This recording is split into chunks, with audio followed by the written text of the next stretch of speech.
여러분 안녕하세요. 지느러미 휴먼연구소 소장 김한수입니다. 앞에 강의에서 몇 번 동안 이제 보편적이라는 주제하고 초월적인 주제를 가지고 이제 공자의 언어, 예수의 언어를 이제 함께 나누었습니다.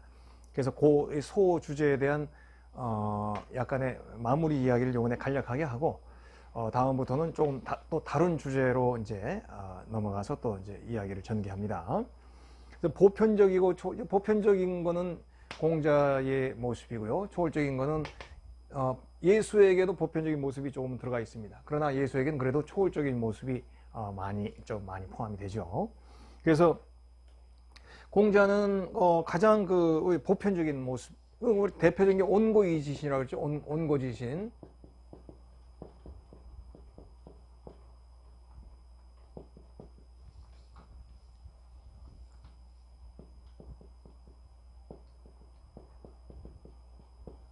자, 옛 것을 잘 복습을 하고 새로운 것을 익히는 그런 보편적이고 또 약간 보수적 그런 그 기본 토대에 대해서 공자를 얘기했고요. 예수는 이제 예수 역시 온고는 같습니다. 유대주의라고 하는 그런 그 유대주의, 유대 사상이라고 하는 구약성서라고 하는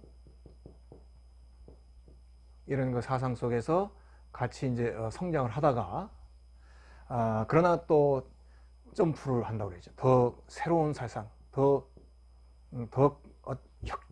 혁신적인, 획기적인 새로운 이야기를 예수가 이렇게 하게 되는 그런 과정을 앞에서 쭉 설명을 했습니다. 그래서 이제 공자의 사상은 보편적이기 때문에 전 세계 누구라도 쉽게 그 공자의 사상을 다 접할 수 있습니다. 어느 사상하고도 이게 트러블이 안 생깁니다. 가장 보편적이고 그래서 간혹 비판하는 사람들은 너무 평범하다 이렇게 비판하는 사람들이 있는데 평범해도 우리가 실행하지 못한 게 많잖아요.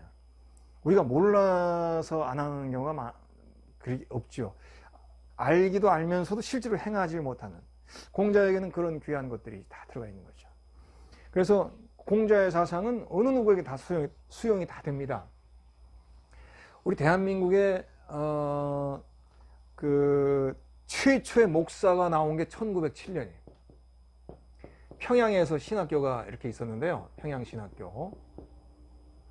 그 일기 졸업생이 배출이 된 게 1907년입니다.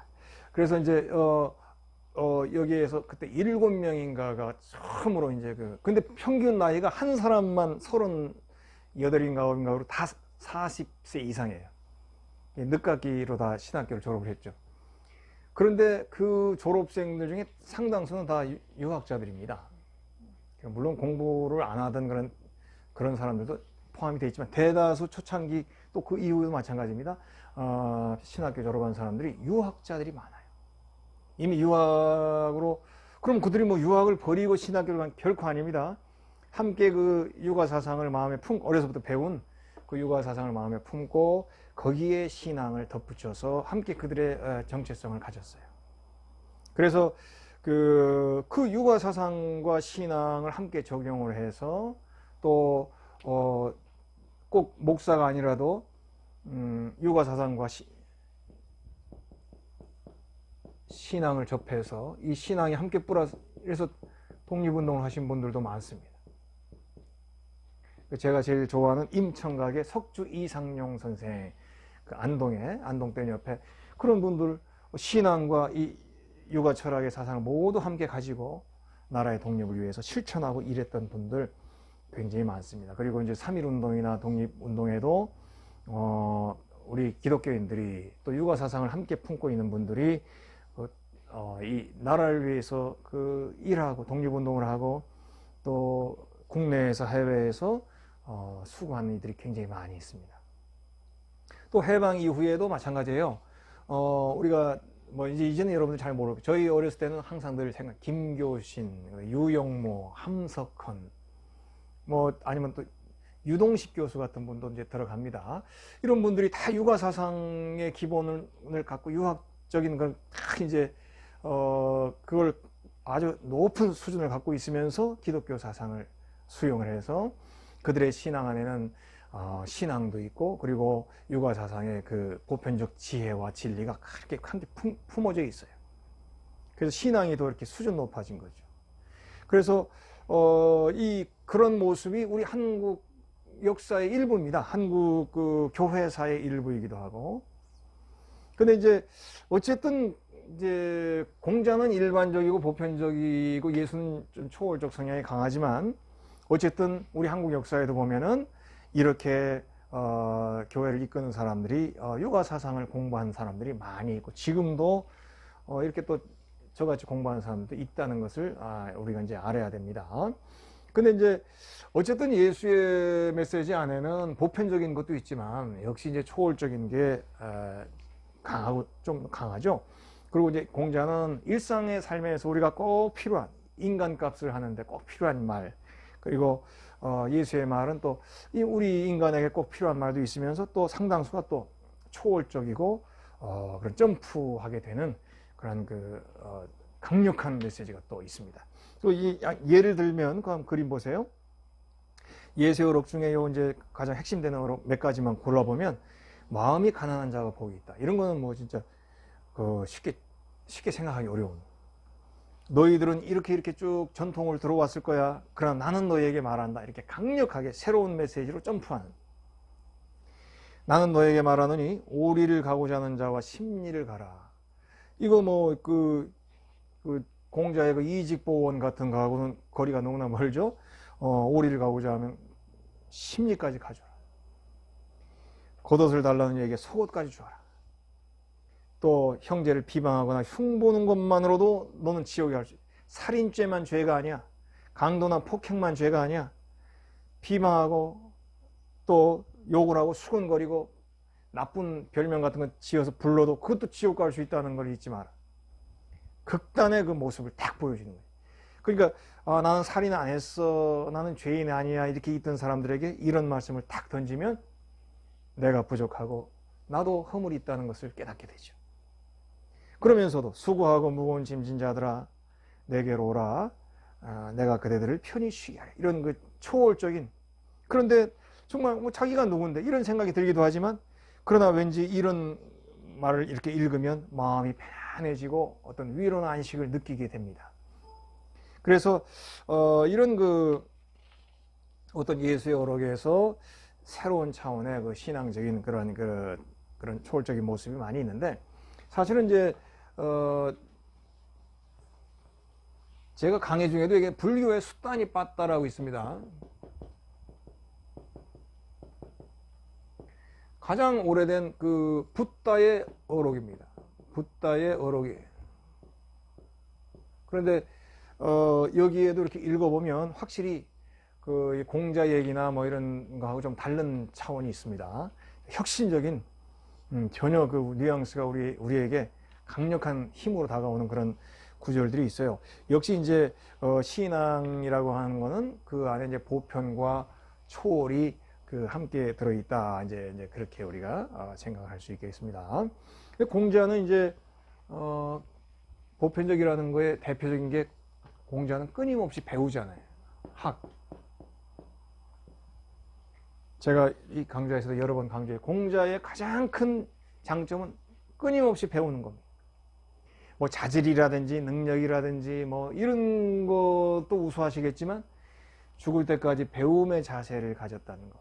물론 이제 공자의 배움 중에 상당수는 제사의식이나 또 예라고 이렇게 일단 보면 됩니다. 아니 그 당시에는 제사도 굉장히 중요하잖아요. 이렇게 그런 제례를 아는 거는 굉장히 큰 배움이거든요. 그 다음에 이제 어떻게 하면 예를 한다, 이런 예학을 배우는 것도 큰 부분이잖아요. 이제 공자가 이렇게 제사의식을 배우고 예를 알면서도 그럼에도 불구하고 미신을 철저하게 배경합니다. 그래서 그 공자의 제자, 이제 그 자한가, 이제 자장인가 자하의 제자 중에 전에도 한번 얘기했는데 서문표라는 제자가 있는데, 이 서문표라는 제자가 이제 그 관료가 돼서 다른 마을에 갑니다. 그래서 이제 거기 갔는데 그 마을에 무당하고 그 마을의 유력자들이 오랫동안 제사 하나를 만들어 가지고 그 강물에 가서 물신한테 제사하는 거예요. 하백이라고. 그러고는 항상 그 마을에 어린 소녀 하나를 제물로 바치고 그 제사할 때 굉장히 돈을 많이 모아가지고 그거 다 챙기는 거예요. 이 서문표라는 제자가 그걸 딱 보고는 자기는 공자 계열로 공부한 사람인데 이런 미신 눈 하나 깜짝 안 하죠. 그래서 그 무당을 물로 집어 던집니다. 아이고, 사람이 놀라니까 또 다른 무당을 야 가서 데려와. 또 물에 던집니다. 니네가 섬기는 그 하백이라는 신이 있으니까 그 신하고 가서 얘기하고 와. 또 던지고. 그 나중에 사람들이 벌벌 떨고는 막 잘못했다고 빌죠. 그러니까 공자는 제사의식에 충성한 투철한 사람이었지만 미신가는 아닙니다. 논어 곳곳에 보면 이런 그 사입이나 미신에 대해서 항상 배격하는 공자의 자세가 나오거든요. 절대로 이런 얘기는 귀신 얘기, 신 얘기를 하지 않습니다. 그런 그 공자의 그 이성적인 모습 그런 게 이제 있고 그러면서도 예수는 이런 모습을 조금 갖추고 있지만은 초월적인 모습으로 우리들에게 다가오는 부분이 많았다. 그걸 이제 앞에 몇 가지 주제를 가지고 우리가 얘기를 했습니다. 그러면 이제 그 그림을 보시면서 그 단락은 제가 마무리하는 입장으로 한번 내용을 읽어 보겠습니다. 필자는 공자의 보편성과 예수 초월성을 나름대로 언급을 했습니다. 근데 다름을 말하려는 게 아니었다. 여기서는 의미 있는 존재가 되기 위해서는 이 두 가지가 함께 있어야 된다고 저는 생각을 하고 이렇게 얘기를 했습니다. 가장 인간적이면서도 가장 이성적이면서도 그러면서도 또한 또 정확한 우리 인간에겐 한계가 있죠. 바로 이것이 공자에게서 느껴지는 것이죠. 그리고 우리가 분명히 이제 잊지 말아야 될, 갖춰야 될 지혜입니다. 근데 이제 그 분명히 그러면서 한 가지 덧붙이기를 제가 제안합니다. 자신의 내면 세계에 초월적, 신비적인 체험, 또 고백을 가지게 되면 유한한 인간의 모습, 우리에게 많은 한계나 또 우리의 그 정해진 모습이 있지 않습니까? 그런 것들을 넘어설 수 있는 또 다른 또 경지를 우리가 얻을 수 있게 됩니다. 무슨 슈퍼맨이 되고 미신적으로 되라는 말이 결코 아니죠. 한계를 넘어설 수 있는 시야와 어떤 그런 사유의 틀을 가지게 되면 더 넓은 마음으로 훨씬 더 넓은 시야로 우리가 살 수 있게 됩니다.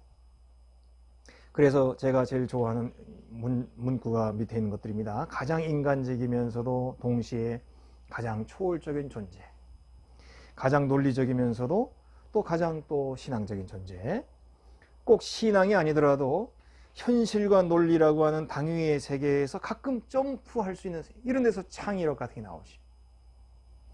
바로 이런 모습이 공자의 보편성에 플러스 알파로 작용할 수 있는 것이다. 젊은이들에게 쉽게 설명해 보자면 컴퓨터 게임에서 롤 플레이 뭐 이런 게임에 보면 주인공의 캐릭터에 아이템이 장착이 되죠. 그러면 아이템이 좋은 거 옛날에 이런 거 10만 원씩 주고 사고 그랬다고 그러더라고요. 이런 거 하나 더 장착되면 활동하기 훨씬 더 편해집니다. 저도 옛날 디아블로라는 거 해봤는데 어느 누가 저한테 그 활을 좋은 걸 하나 줬어요. 그걸 장착했더니 옛날 활 쏘는 거하고 이게 속도가 다른 거예요. 얼마나 강력해지는지 몰라요. 아이템 하나만 장착돼도 이렇게 강해진다는 거예요.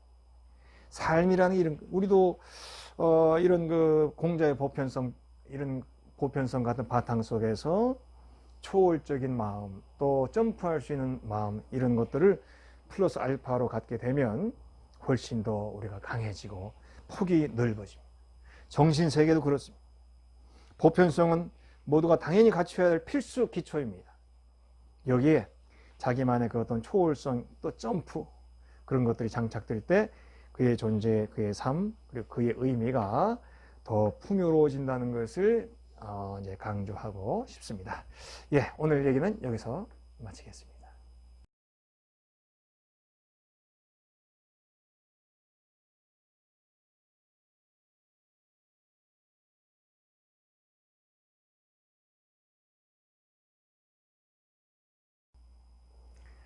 여러분 안녕하세요. 지느러미 휴먼연구소 소장 김한수입니다.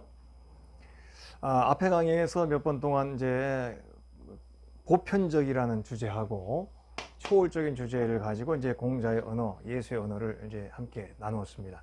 그래서 그 소 주제에 대한 약간의 마무리 이야기를 요번에 간략하게 하고 다음부터는 조금 또 다른 주제로 이제 넘어가서 또 이제 이야기를 전개합니다. 보편적이고 보편적인 거는 공자의 모습이고요. 초월적인 거는 예수에게도 보편적인 모습이 조금 들어가 있습니다. 그러나 예수에게는 그래도 초월적인 모습이 좀 많이 포함이 되죠. 그래서 공자는 가장 그 보편적인 모습, 우리 대표적인 게 온고이지신이라고 그랬죠. 온고지신.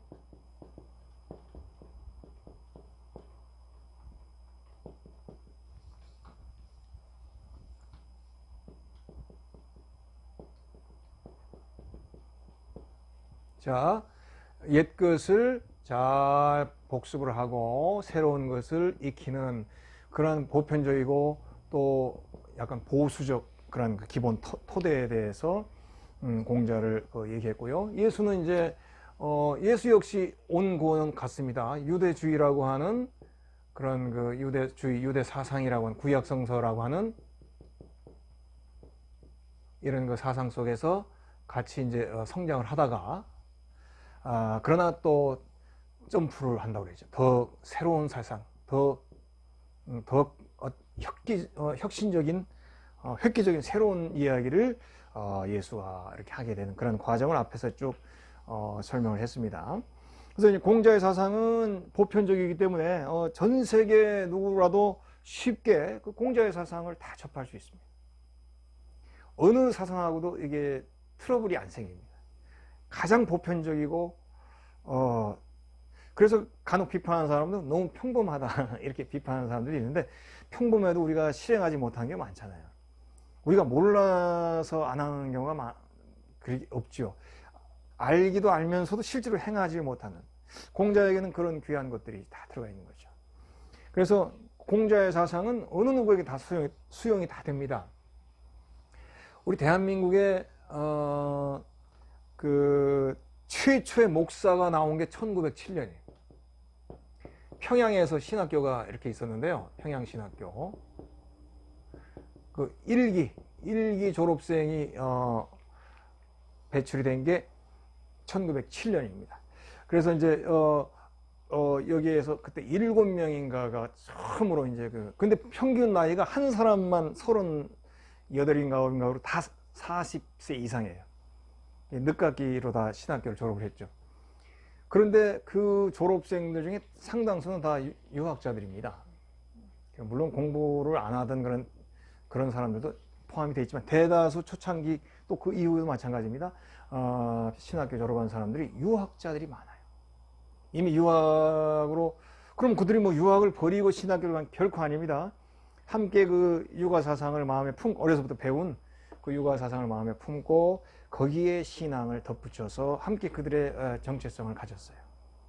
그래서 그 육아 사상과 신앙을 함께 적용을 해서 또 꼭 목사가 아니라도 육아 사상과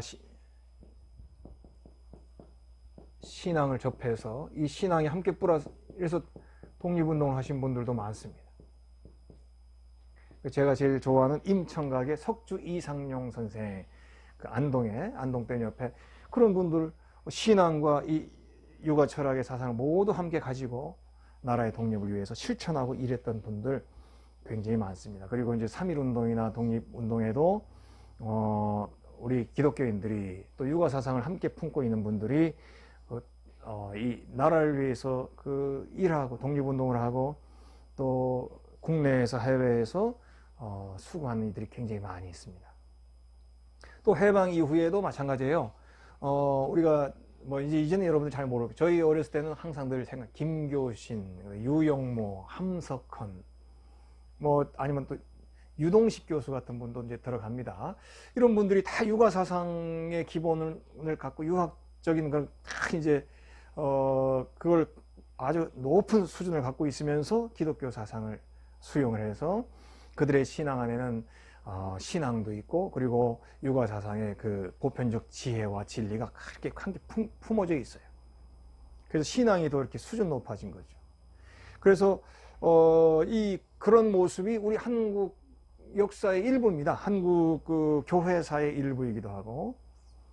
근데 이제 어쨌든 이제 공자는 일반적이고 보편적이고 예수는 좀 초월적 성향이 강하지만 어쨌든 우리 한국 역사에도 보면은 이렇게 교회를 이끄는 사람들이 유가 사상을 공부한 사람들이 많이 있고 지금도 이렇게 또 저같이 공부하는 사람도 있다는 것을 우리가 이제 알아야 됩니다.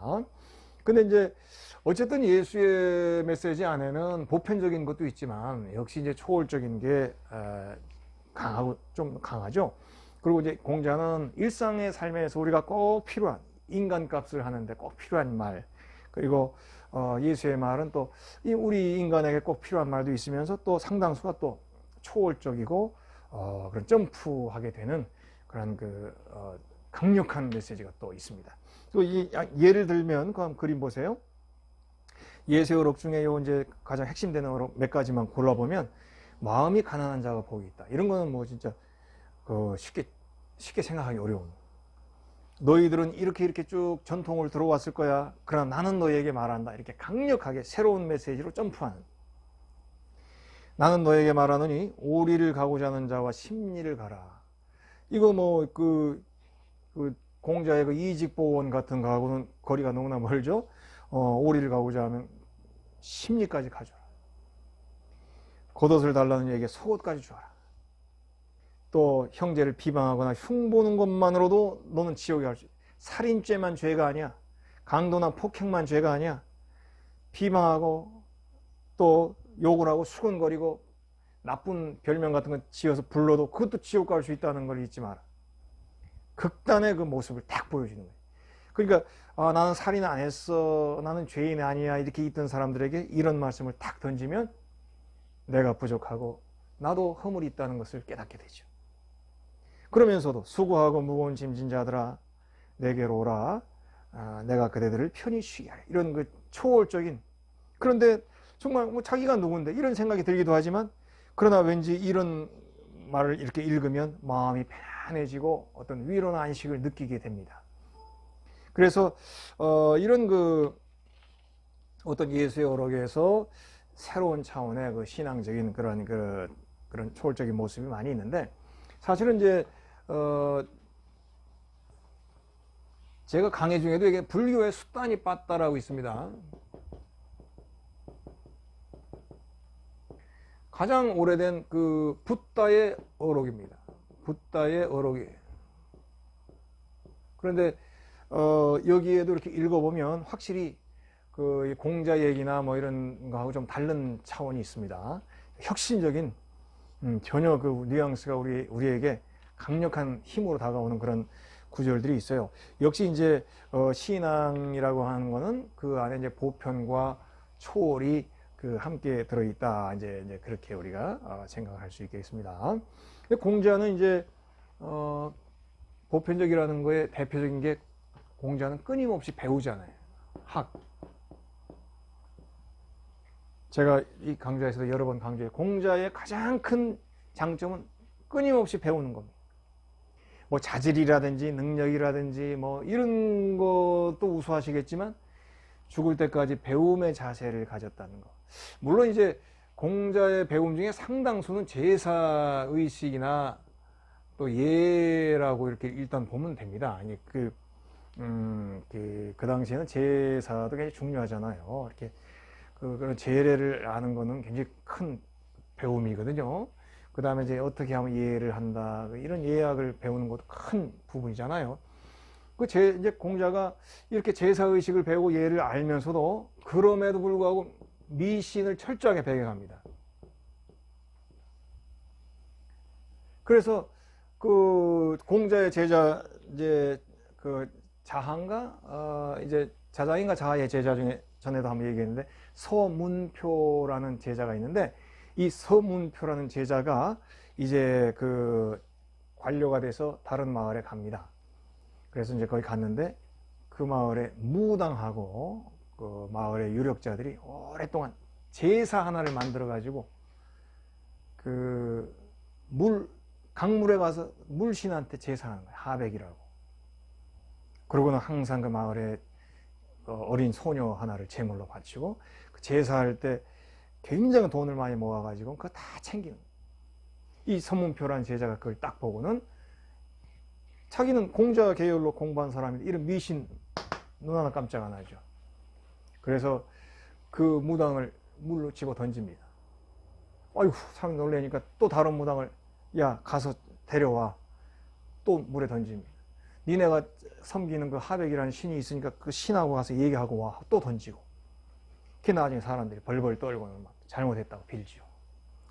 그러니까 공자는 제사의식에 충성한 투철한 사람이었지만 미신가는 아닙니다.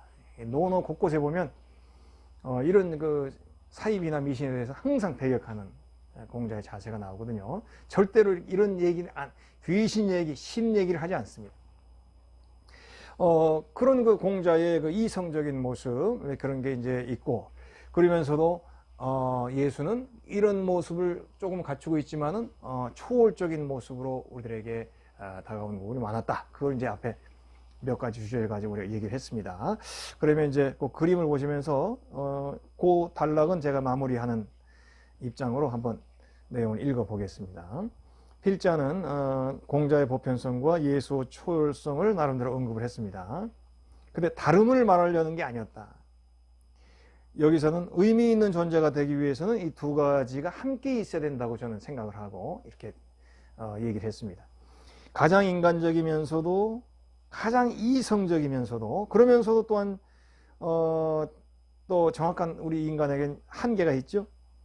바로 이것이 공자에게서 느껴지는 것이죠. 그리고 우리가 분명히 이제 잊지 말아야 될, 갖춰야 될 지혜입니다.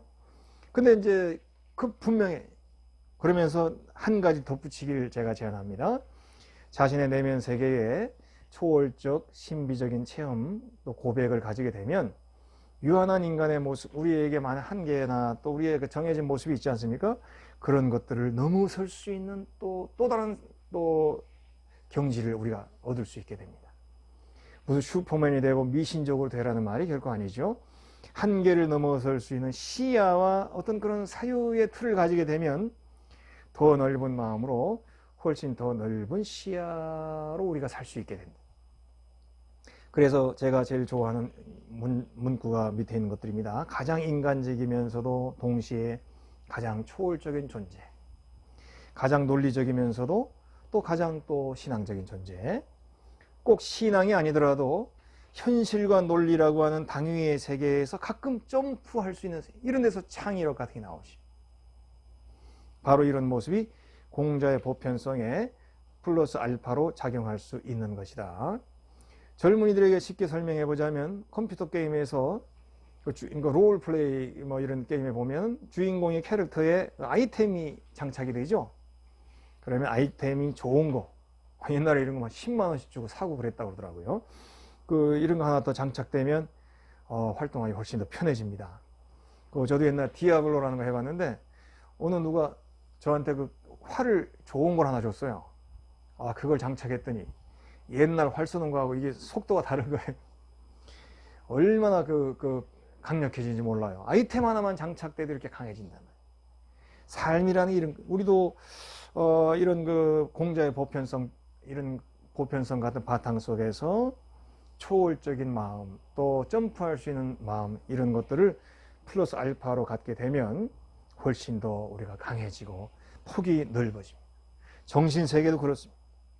보편성은 모두가 당연히 갖춰야 될 필수 기초입니다. 여기에 자기만의 그 어떤 초월성, 또 점프, 그런 것들이 장착될 때 그의 존재, 그의 삶, 그리고 그의 의미가 더 풍요로워진다는 것을 이제 강조하고 싶습니다. 오늘 얘기는 여기서 마치겠습니다.